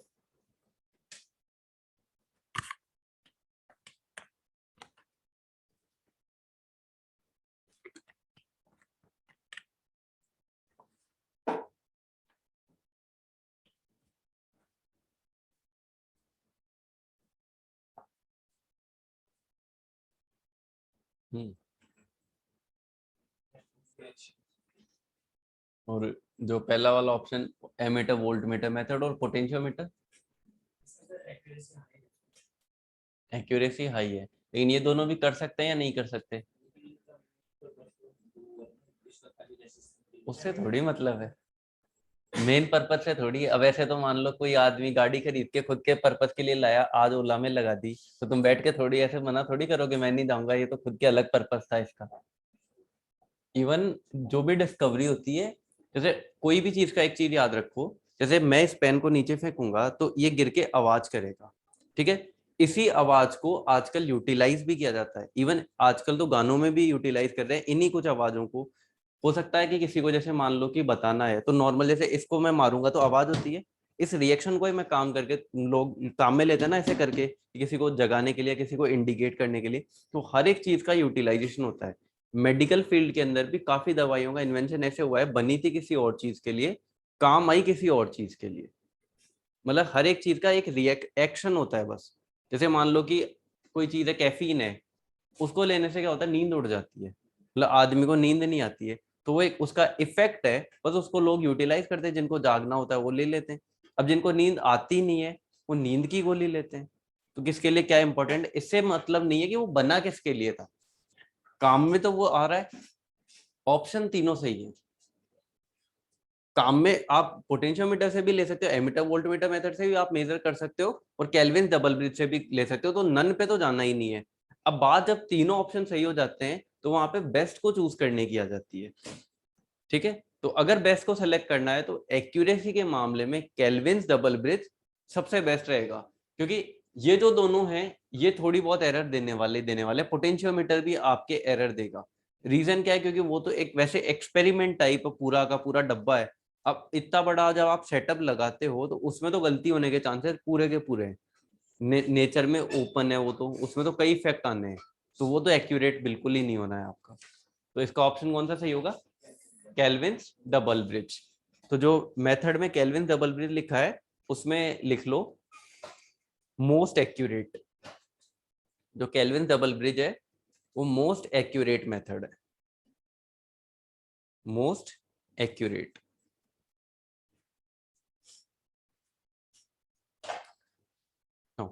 Om metre की अगर बात कर लें तो वो कहाँ आएगा, वहां तो हमने लिखा था कि ये थोड़ा लो को करेगा, ये लो लो ही लिखा था ना, नॉर्मल लो लिखा था या स्मॉल लिखा था,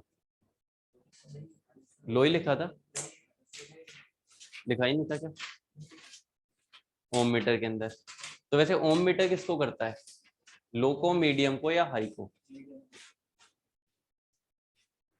ओम मीटर आपका मीडियम रेजिस्टेंस को मेजर करने के लिए काम में लिया जाएगा। ओम मीटर जो है वो बेसिकली मीडियम के लिए काम में आएगा। लो के अंदर भी आ सकता है, लेकिन लो में प्रॉब्लम क्या होगी, थोड़ी सी हाई करंट फ्लो कर जाती है। अब उस हाई करंट को आप हैंडल करने चाहिए, जैसे मान लो आपने तो चलो 5 वोल्ट या 10 वोल्ट का ही लिया है सेटअप, लेकिन रेजिस्टेंस यहाँ पे मिली के अंदर आ गया, 10⁻³ ओम, मिली ओम। अब 5 बटे जब 10⁻³ होता है, इवन उसको छोड़ो, जैसे मैं बात कर लेता हूँ 0.1 ओम, लो में तो यही है। अब इससे ज्यादा छोटा तो क्या जाएगा, अब 0.1 आप 5 बटे करते हो तो कितना आता है, ये रेजिस्टेंस है करंट 50। 50 एम्पियर आपके एपरेटस की क्या चाहिए, कैपेसिटी चाहिए, करंट हैंडलिंग कैपेसिटी उतनी होनी चाहिए। 50 एम्पियर थोड़ी रखेंगे, नहीं रखते ना।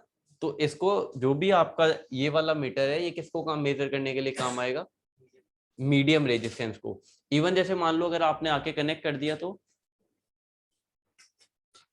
क्या वो ब्लास्ट हो जाएगा या क्या होगा, नहीं वैसे जो मल्टीमीटर आते हैं वो नहीं जलेंगे, क्योंकि उनके अंदर बैटरी आती है, जैसे आप दोनों वायर्स को भी मिला देते हो तो भी बस वो फुल पे डिफ्लेक्ट कर देते हैं, क्योंकि उनमें एक मैक्सिमम करंट की रेटिंग होती है, उससे ऊपर वो जाने ही नहीं देते, ठीक है। तो उसके बाद वो चू चू करता रहेगा, बस वो लास्ट पोजीशन पे रहेगा, जलेगा नहीं, क्योंकि वो प्रोटेक्शन आती है। नॉर्मल केस होता है अगर आप डायरेक्टली इसको इंडिकेट करोगे तो जल जाएगा, आपका जल जाएगा, क्योंकि फिर वो प्रोटेक्शन लगाते हैं कि करंट एक लिमिट से ज्यादा ऊपर नहीं जाए, ठीक है। तो ये मेथड हो गया इसके लो के। अब लिखो, लिखा हुआ है क्या इसमें कुछ, मीडियम ही लिखा है क्या, फिर ठीक है। ये कई बार लो भी बोलते हैं बुक्स में, कई बार ओम मीटर में लिखा हुआ मिल जाता है, लेकिन वो मीडियम के लिए होगा।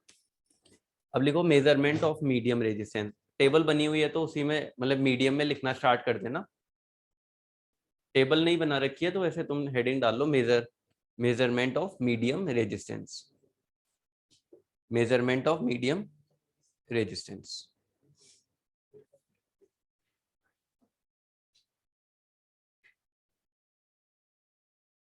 पहला लिखो वोल्ट मीटर एमीटर मेथड, मतलब VA method, volt meter ammeter method. जैसे ये वाला ही है वोल्ट मीटर एमीटर, तो इसमें जो रेजिस्टेंस है वो क्या आएगा, आपकी वोल्ट मीटर की रीडिंग अपॉन एमीटर की रीडिंग।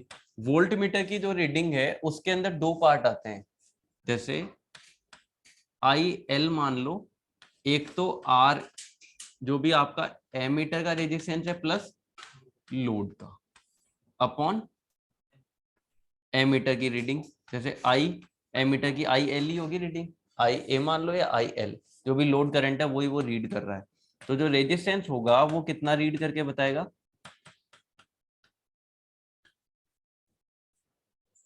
RA plus RL। आपको चाहिए था ओनली RL, लेकिन जो एमीटर का है वो एक्स्ट्रा आएगा, मतलब जो रीडिंग होगी वो क्या होगी, थोड़ी सी हाई वैल्यू देगा, हल्की सी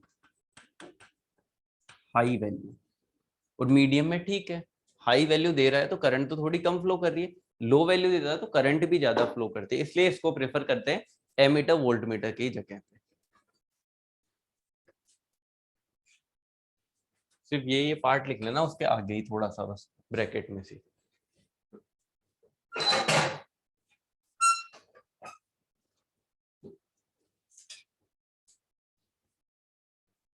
नेक्स्ट है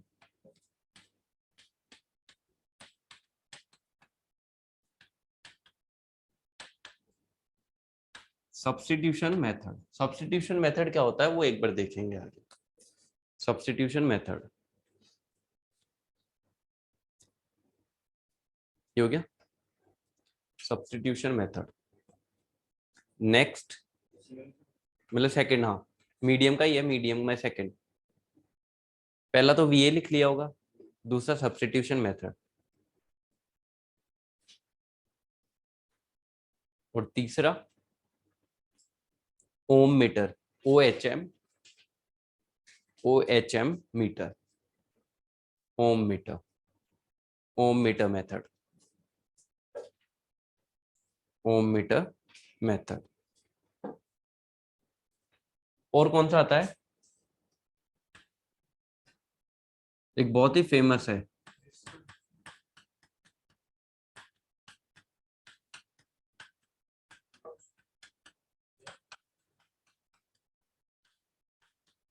व्हीटस्टोन ब्रिज, ये सबसे पॉपुलर है, व्हीटस्टोन ब्रिज। तो इन चारों में से सबसे एक्यूरेट कौन सा आएगा, व्हीटस्टोन।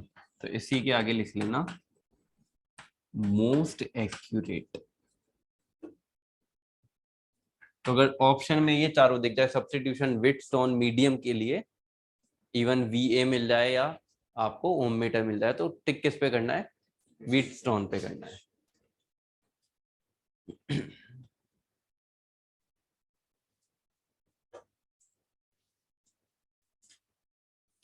क्वेश्चन ज्यादातर आपसे अंदर से नहीं बनता, वो बेसिक यही पूछता है मीडियम को किससे मेजर करोगे, हाई को किससे करोगे, ये वाला कौन सा है, हाई का लिए है या लो के लिए है। हाँ, मतलब कि लो के लिए मेजर करेंगे या किसके लिए, ठीक है। और एक ऐसे आएगा, जैसे मान लो ये तो मतलब बेसिक ये DC के लिए चल रहे हैं थोड़े ब्रिजेस, कई AC वाले आएंगे, वेन्स ब्रिज किसके लिए काम में लिया जाता है, और शराज ब्रिज एक शेयरिंग, जो शेयरिंग ब्रिज शॉर्ट की है वो, मतलब अलग अलग जो ब्रिजेस हैं वो किस किस के लिए काम में लिया जाता है, वो नाम ही पूछेगा बेसिक, ठीक है। नेक्स्ट लिखो, मतलब ये चारों हो गए, मेजरमेंट ऑफ हाई रेजिस्टेंस का आएगा। हाई रेजिस्टेंस को क्या क्या मेथड है, मेजरमेंट ऑफ हाई रेजिस्टेंस। तो हाई रेजिस्टेंस में लिखना है अब, number 1 loss of charge method, loss of charge method insulation वगैरह के लिए करते हैं, मतलब लॉस ऑफ चार्ज में कुछ नहीं होता, कैपेसिटर लगाते हैं, एक वोल्टेज सप्लाई भी देते हैं। Loss of charge method. Second direct deflection method, direct direct deflection method, direct deflection method. Third mega ohm mega ohm bridge method, mega ohm, mega ohm bridge method, and fourth megger, MEGGER, megger, megger method. Megger तो देख ही रखा है ना, देख रखा है ना। अभी हेडिंग डालो सब्स्टिट्यूशन मेथड। किसमें? ये तो सारे सेम ही है।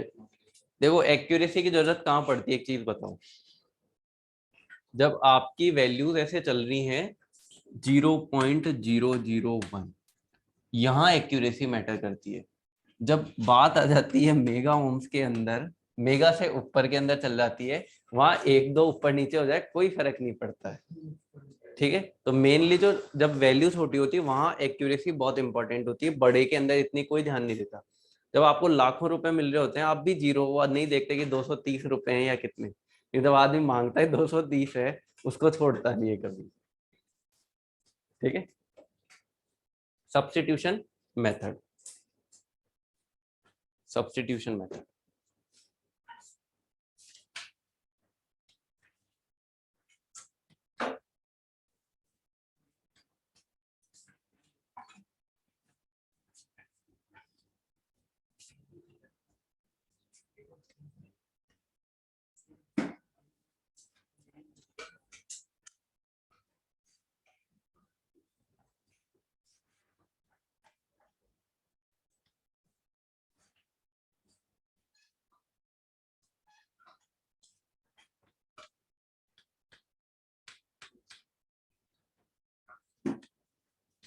नो,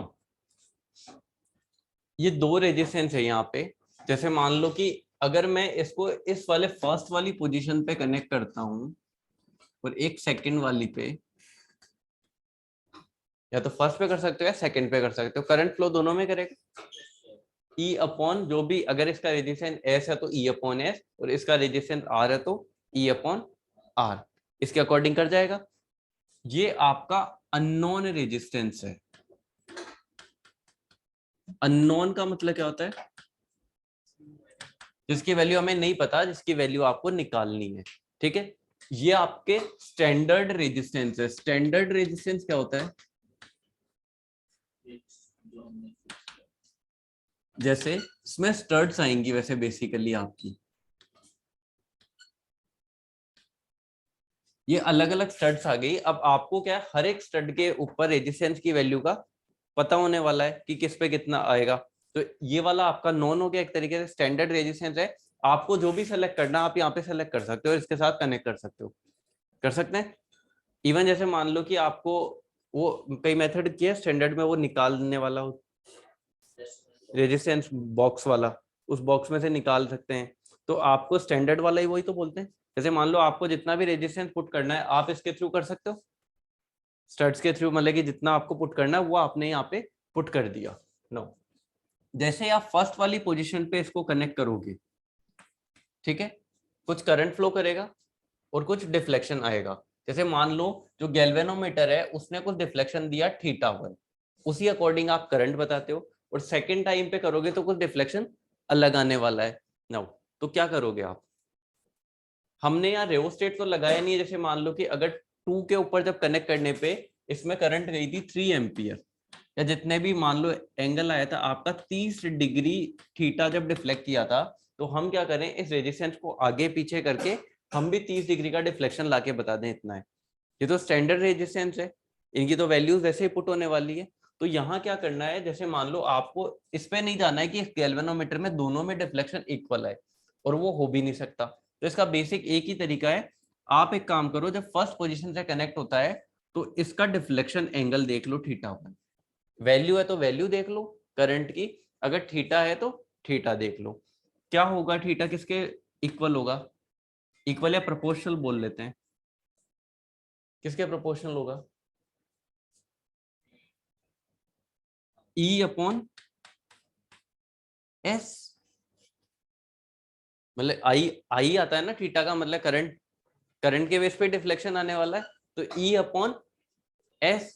नाउ एक चीज और है, इसका रेजिस्टेंस, इसका भी आएगा क्या साथ में, इसका भी कुछ ना कुछ रेजिस्टेंस होगा ना, जैसे इसका रेजिस्टेंस Rg मान लेते हैं गैल्वेनोमीटर का, क्योंकि सीरीज के अंदर ये कुछ तो रेजिस्टेंस होगा ही, तो कितना आ जाएगा S प्लस Rg, ठीक है। और जब सेकंड से कनेक्ट करोगे तो θ2 आ जाएगा proportional to E upon S, नहीं R से कनेक्ट कर दिया सेकंड टाइम पे, तो R प्लस RG नो। अब यहां से आप एक काम कर सकते हो क्या, इस इक्वेशन को दोनों को डिवाइड कर दें अपन, डिवाइड कर सकते हैं तो कुछ मिलेगा, जैसे क्या मिलेगा, θ1 अपॉन θ2 इक्वल्स टू ये वाला पोर्शन ऊपर चला जाएगा, तो R प्लस RG वाला पोर्शन ऊपर चला गया और ये S प्लस RG वाला पोर्शन नीचे आ गया। ये क्लियर है कि E से E तो कैंसिल आउट हो जाएगा। नो, अब यहाँ पे θ1 θ2 भी आपको पता है, RG भी पता है और S भी पता है, तो R निकाल सकते हो। तो ये जो सब्स्टिट्यूशन मेथड है ये इस अकॉर्डिंग काम करता है, क्योंकि फॉर्मूला फाइनल प्रोड्यूस हो चुका है। जैसे एक बार हमने डेरिवेशन कर लिया तो आपको फॉर्मूला मिल गया ना, अब आपको एक्सपेरिमेंट में कुछ नहीं करना, कोई भी स्टैंडर्ड रेजिस्टेंस सेलेक्ट कर लो जो मर्जी है, जो भी आपने सेलेक्ट कर लिया, बस आपको क्या मेजर करना है, गैल्वेनोमीटर का डिफ्लेक्शन, या तो डिफ्लेक्शन एंगल ले लो या करंट ले लो, जो भी आपको मेजरमेंट में मिल रहा है। जैसे एंगल कैसे लेते हैं, देखो यहां से लेकर यहां तक का एंगल 90 है, तो मेजरमेंट में हो सकता है आप चाहे एंगल सेलेक्ट कर लो, जैसे यहां से लेकर यहां तक में हो सकता है 0 से 1 एम्पियर ले लो, या जो भी एंगल है कि 10 डिग्री एंगल चाहिए 10 सेलेक्ट हो जाएगा।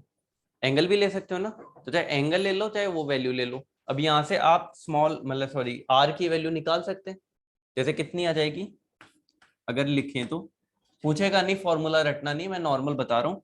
ये नीचे वाला पोर्शन इससे मल्टीप्लाई कर दोगे, θ1 upon θ2 into S plus RG minus RG, बस। तो ये फॉर्मूला आपने बनाकर रख दिया है। अब कोई भी आएगा वो बस इस डिफ्लेक्शन को θ1 और θ2 दो ही रीडिंग लेगा, S तो वो सेलेक्ट करेगा खुद से, तो उसको वैसे ही पता रहेगा, θ1 θ2 इसने ले लिया और RG उसको मिल जाएगा। गैल्वेनोमीटर का तो इतना रेजिस्टेंस है, क्योंकि वो तो फिक्स आएगा, वो तो मैन्युफैक्चरर भी या तो मेंशन करके दे देगा आपको, नहीं देगा तो मीटर का भी निकाल सकते हैं हम कि मीटर के अंदर कितना रेजिस्टेंस होता है, वो आपको बस एक बार कैलकुलेट करना है, तो एक बार हमेशा के लिए मिल ही जाएगा। तो इस तरीके से सब्स्टिट्यूशन मेथड काम करता है, तो रेजिस्टेंस मेजर हो जाएगा इससे। तो कितने का होता है, लो का या हाई का, मीडियम का। रीजन क्या है मीडियम का, वो यहाँ ध्यान से देखो, जब आप इसको इसके साथ में कनेक्ट करते हो, ठीक है, अगर लो में आप गए तो जैसे मैंने अभी थोड़ी देर पहले वही बोला था ओम मीटर वाला केस, कि 5 ओम वोल्ट भी अगर आपने ले लिया और लो रेजिस्टेंस ओनली 0.1 भी आया तो भी करंट बहुत हाई जाएगी, ये क्लियर है। और अगर मान लो मिली में रेजिस्टेंस आ गया तो बहुत ज्यादा हो जाएगा, सर्किट वहीं के वहीं डैमेज हो जाएगा आपका, ठीक है। और वैसे तो नॉर्मल पावर ये सप्लाई नहीं कर सकता, तो ये पूरा पॉजिटिव। आपने कभी सेल को पॉजिटिव और नेगेटिव को वायर के थ्रू कनेक्ट करके देखा, जैसे मान लो आपका ये जो सेल आता है ना, उसमें एक तो ये पॉजिटिव टर्मिनल होता है, ये नेगेटिव, तो एक वायर लेना सिंपल और इसको यहाँ से यहाँ छोटा वायर ही उसको कनेक्ट करना, क्या होगा, थोड़ा थोड़ा हीट लगेगी, करंट तो आपको लगेगा नहीं कुछ ज्यादा तो खास, ठीक है, थोड़ी थोड़ी आपको हीटिंग नजर आएगी, थोड़ी देर में पूरा का पूरा सेल डिस्चार्ज हो जाएगा। इवन स्मॉल टाइम के अंदर ही आपका पूरा सेल आपका डिस्चार्ज हो चुका होगा अगर आपने ऐसा किया तो, ठीक है। तो आपका वही पंगा आने वाला है यहाँ पर भी ना, अगर हाई रेजिस्टेंस यहाँ पुट कर दोगे तो करंट जाएगी ही नहीं एक तरीके से, क्योंकि वोल्टेज की वैल्यू तो हमारी कम ही है, हम ज्यादा ले भी नहीं रहे। इवन मैंने मेगर के अंदर भी जो मिनिमम वोल्टेज था वो 40 वोल्ट था, तो इसका तो 40 से भी कम ही है, अगर उसका 40 था तो इसका तो 40 से ऑब्वियसली कम ही है, तो 40 से कम है तो हाई रेजिस्टेंस पे तो काम वैसे ही नहीं करेगा। तो ये सब्स्टिट्यूशन मेथड है, ये क्लियर है। आपसे एक्सपेरिमेंट नहीं पूछेगा ना, आपसे ये बोलेगा कि भाई मेरे को इसकी वैल्यू बताओ, किसी के याद नहीं रहता है।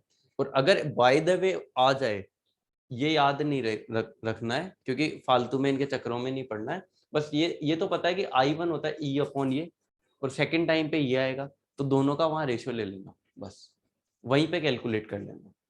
ये क्लियर कर सकते हो?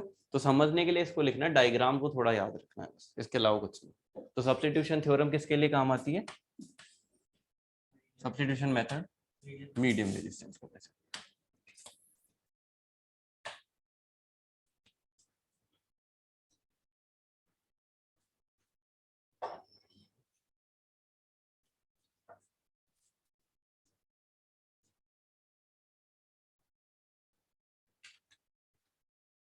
और वैसे अगर एक चीज मेरे को बताओ, अगर आपकी किस्मत अच्छी है, ठीक है, और आपको जो डिफ्लेक्शन है दोनों इक्वल मिल गए, θ1 इक्वल टू θ2, तो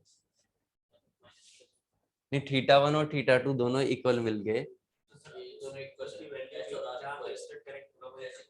एक तरीके से ये दोनों इक्वेशन आप एक दूसरे के जब इक्वल भी पुट करोगे तो आपको मिल जाएगा एक तरीके से R इक्वल टू एस। चाहे यहाँ भी एक बार पुट करके देख सकते हो, θ1 और θ2 इक्वल हो, आर जी से आर जी तो कैंसिल आउट हो जाएगा। तो ये सबसे बेस्ट है। अगर लेकिन प्रॉब्लम इसमें देखो क्या है, आप इसके अंदर चले गए ना θ1 और θ2, आपको 50 तरीके के रेजिस्टेंस यहाँ से निकाल निकाल के देखने पड़ेंगे, मतलब आपको 1 घंटा भी लग सकता है, क्योंकि एग्जैक्ट डिफ्लेक्शन इक्वल लाना आम बात तो है नहीं, रेओस्टेट होता है तो आसान होता है, स्टैंडर्ड रेजिस्टेंस है। कंडीशन अगर एकदम से कभी गलती से मिल गया, आप गए, तो आपका काम हो जाएगा। तो इसलिए किसी पे भी कर लो जो मर्जी है, और इसमें वैल्यू पुट कर दो, आपको सीधा आंसर मिल जाएगा। तो ये वाला आसान रहता है।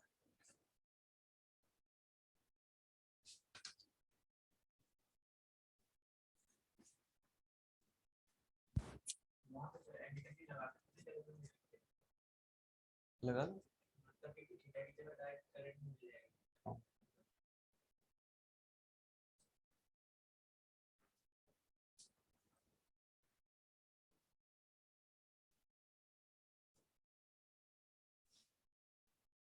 तो वैसे तो सारे एक ही हैं, गैल्वेनोमीटर, एमीटर, वोल्ट मीटर, कोई डिफरेंस नहीं है।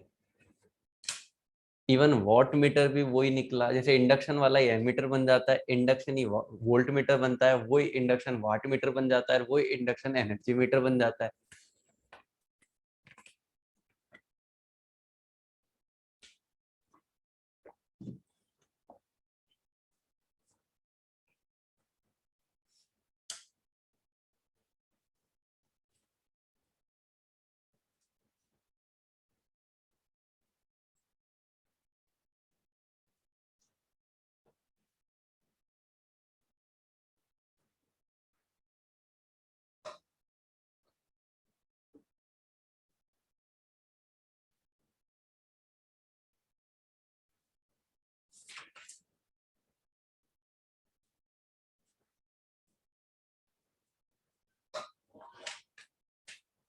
और एक चीज और याद रखना, बुक्स में यहाँ θ1 θ2 उल्टा भी आ सकता है। उसका रीजन ये है, वो पहले उसके मैंने पहले जैसे मान लो एस के साथ एक्सपेरिमेंट किया, वो बोलेंगे पहले आप आर के साथ कर लो, ठीक है। करने को कोई सा भी कर सकते हो, क्योंकि कैलकुलेट तो इसी से करना है ना।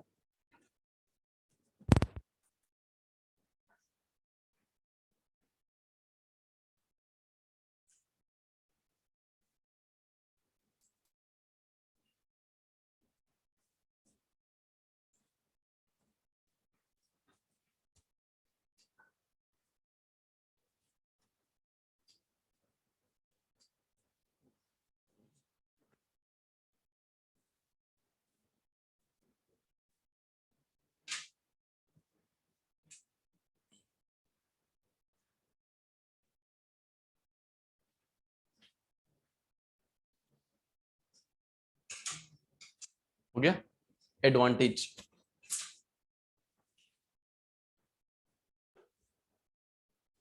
It is the best method to measure medium resistance in industries. Medium resistance को मेजर करते हैं ना, it is the best method to measure, it is the best method, it is the best method to measure medium resistance in industries, in industries।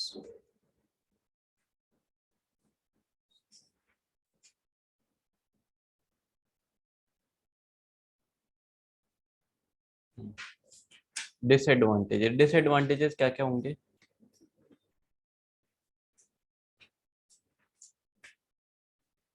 ये 1 और 2 जो है वो positions हैं, बस ये याद रखना, this is the positions, position number 1 and position number 2। ठीक है, डिसएडवांटेजेस क्या क्या होंगे? एक तो देखो ये कंडीशन जो आती है जैसे R इक्वल टू एस, अगर ऐसा कुछ आ जाए कि स्टैंडर्ड जो आपका रेजिस्टेंस है वो अच्छा सेलेक्ट हो जाए आपके चॉइस के हिसाब से, जैसे मान लो इसकी वैल्यू ज्यादा हाई भी नहीं जाए लो भी नहीं जाए, हो सकता है इसके आसपास आए, तो कैलकुलेशन भी थोड़ी आसान रहती है। लेकिन ये जो अवेलेबिलिटी है वो आसान नहीं है, मतलब आपको एग्जैक्ट उतने का ही मिल जाए, ये अवेलेबिलिटी आसान थोड़ी है।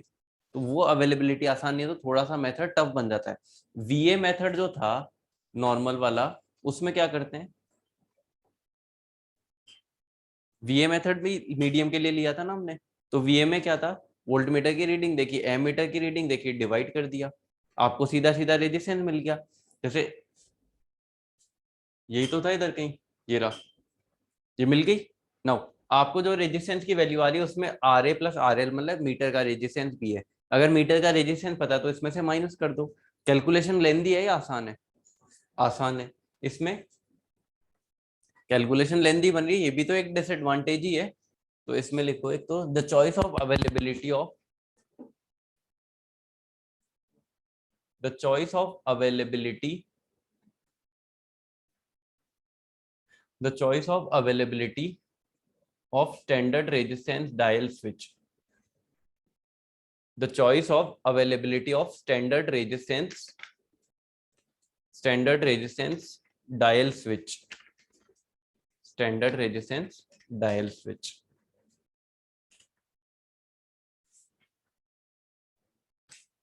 ठीक है, नाउ एक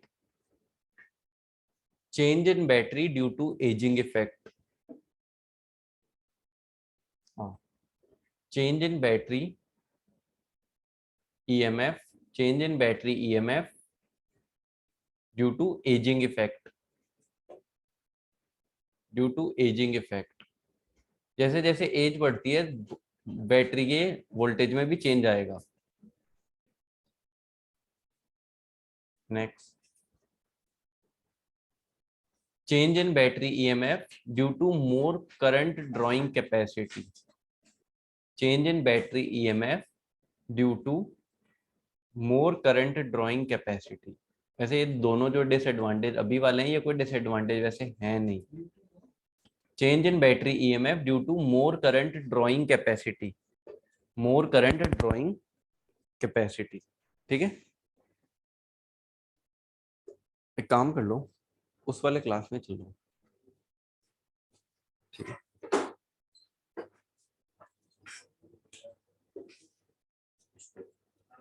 फिर वो बीच में और छूटेगा।